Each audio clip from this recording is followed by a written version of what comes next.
Ladies and gentlemen, boys and girls, welcome.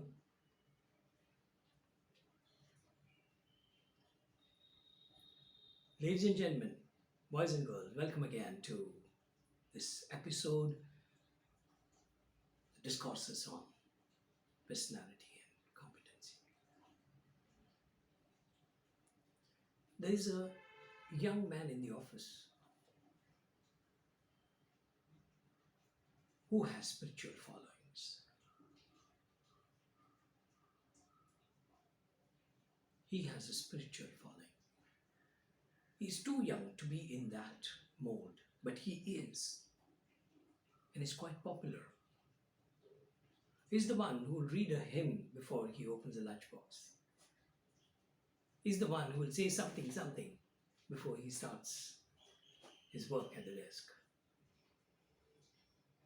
He's the one who will touch his office door one last time at the end of the day and say something. He's very humble, down to the earth.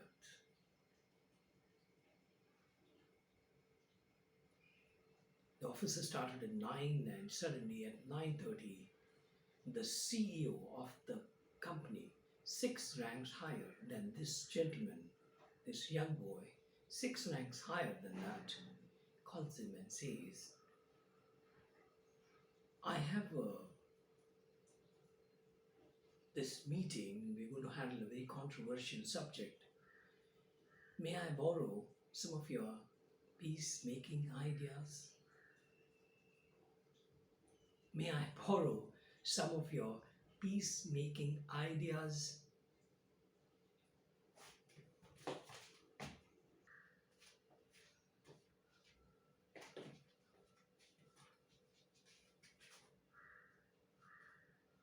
The earlier day, this boy had gone to CEO and said, Sir, can I borrow some money from the office? I have an urgent medical requirement at home. Can I borrow some money from the office? Now the CEO calls him and says, can I borrow some of the strategies, peacemaking strategies, because I am handling a very controversial subject. I'm handling a very controversial subject, and I must be able to maintain the peace so that the best of the wisdom is drilled, and we have an evolved way of understanding the problems, and we have an evolved way of deciding on the solution, and we have a very evolved administration which is required to implement that solution. Can I borrow a bit of your peacemaking wisdom? If you're staying in a residential program, if you're studying in a residential program, you'll borrow often suits and ties from your friends, your roommates.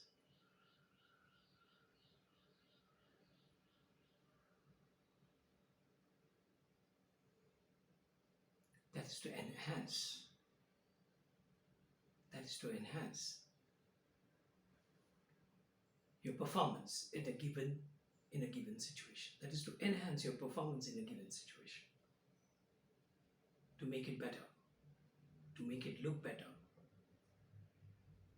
Don't worry for a while whose that is, whose tie it is, whose jacket it is. You don't worry about that for a while. So in a sense, whenever there is this kind of a facade, F-A-C-A-D-E, facade, possible to be created, we leave no stone unturned. We have a guest, so we want to make our house look better. The grandmother says, no, it's a wonderful opportunity for us to anyway make it better. a young man is in a show off stage of his life. So he indulges in this active hypocrisy. He indulges in that. But the grandmother was listening, says, anyway, you have a guest. He's like a god coming to our house. So it's a wonderful opportunity to anyway clean our house, isn't it? So enjoy that cleaning. The young man so far was enjoying the show off. Now he enjoys the cleaning also. It's a beautiful transaction. It's a marvelous transaction. It's come too early in this discourse. So that is what the provision the God has made. In a formal training program, you have a script, in this kind of program. I cannot have a script. I better not have a script. After all, didn't we promise to each other that this is going to be an online, moment to moment research? Remind me. If I forget, I may not forget this. Such a massive example, massive illustration. What grandmother says to the young man and what the young man tries to do by himself.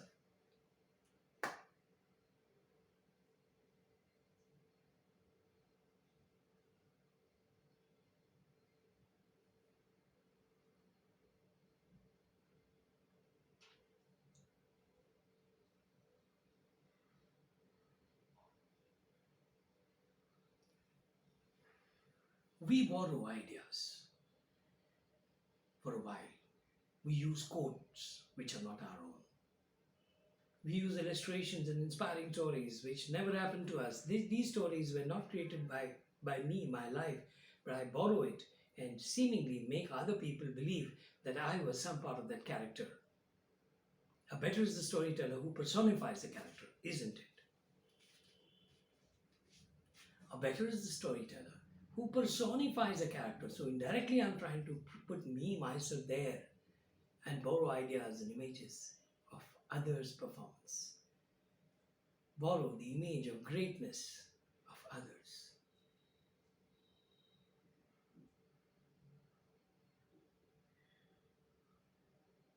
Create image. Borrowing is a phenomenal trait in the universe of personality and competency. It's a phenomenal trait. It's a massive trait. We borrow ideas, we borrow quotations, we borrow even the wisdom of some other judge who has made a judgment after studying there, after being on the preside for years, and the decision was made.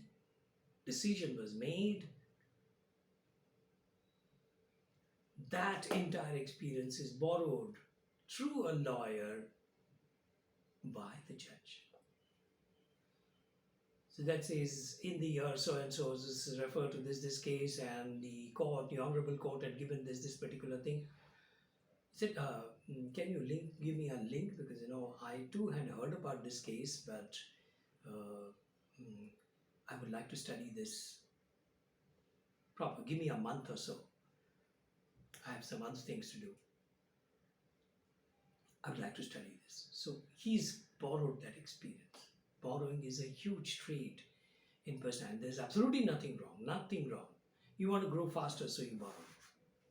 This little tie of his friend, roommate, that he borrowed for his first date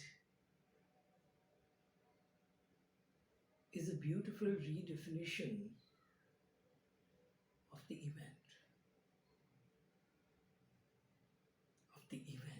He knows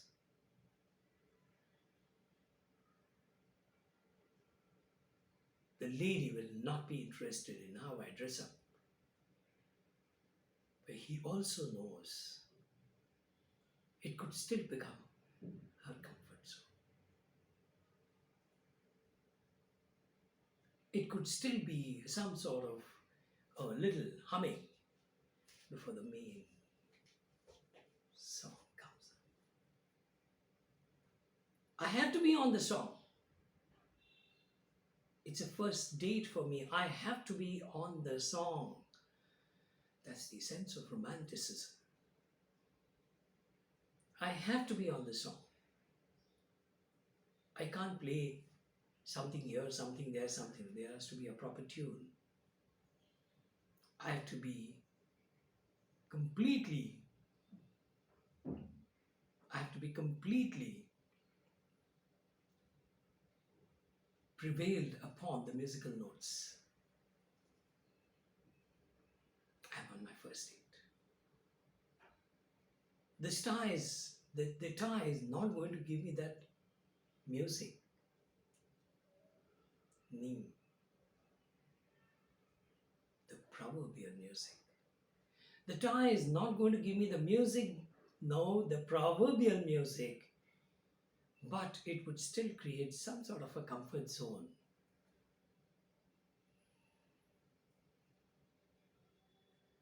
Some romantic turned geometric told me once that when I have a tie here, I'm able to highlight both sides of me that I maintain are symmetrical, so I'll use it equally. So I'll have this perspective and that perspective. I'm completely balanced. And neurologists added to this saying that this means I'm clearly defining the area of performance of my left brain and the right brain. So, they work in this way. The right brain will look into this and the left brain will look into this. That's how they work, and good, they cross each other somewhere. There's a middle point of deliberation of the left and the right thinking.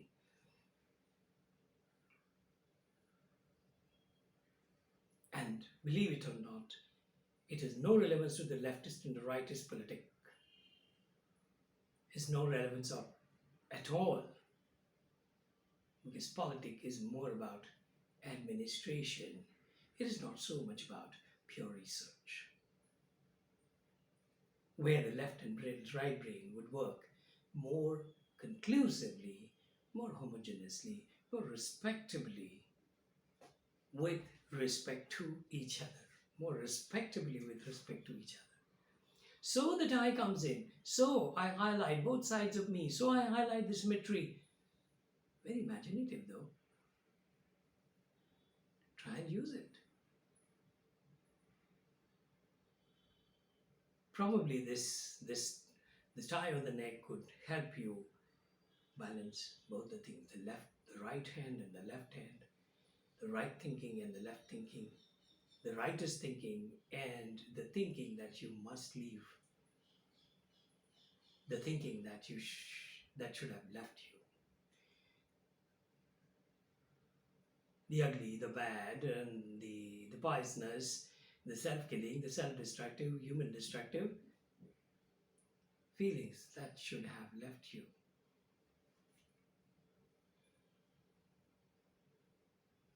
So this borrowing is a huge trade in personality, in the sphere of personality and competency.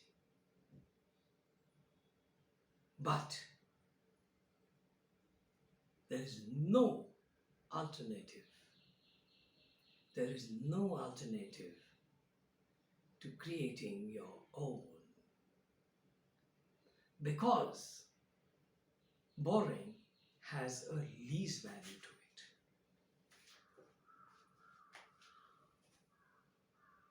How can economics survive? How can an economic survive? The guest who comes here is a cost to the host.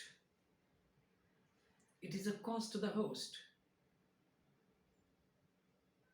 The guest who comes to your house is a cost to the host.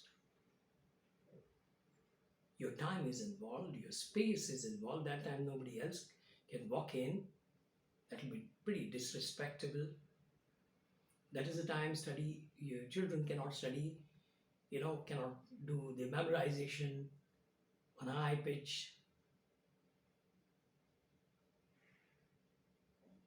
It's a cost to you. But the visitor pays you back by the honor that you get, the honor that you get of having had hosted him diligently, happily, joyously.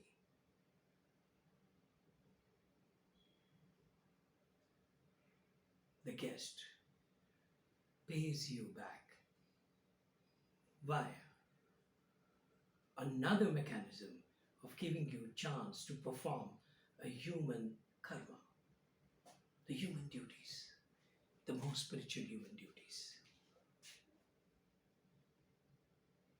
In that period, you would have probably been reading newspaper or watching television or talking about news items which have no relevance whatsoever to you. But you're hooked to that. That time somebody comes, the television is switched off, and you are into another karma. That was a leisure. This is a grander leisure. Holding a newspaper, reading the television news is a leisure, but this is a grander leisure. It tests your patience with people. It tests your comfort with people.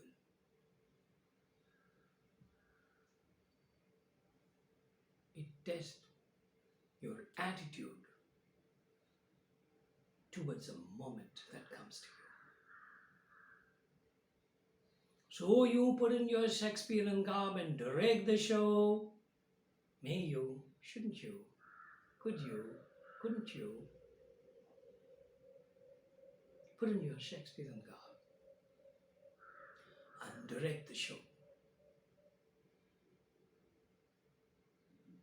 And your ideas of life, your ideas about people and ideas about yourself evolve. Ladies and gentlemen, thank you for being with us.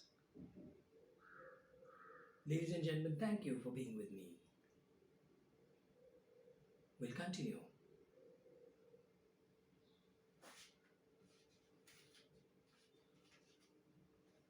Ladies and gentlemen, thank you for being with me. And I look forward to another discussion on personality and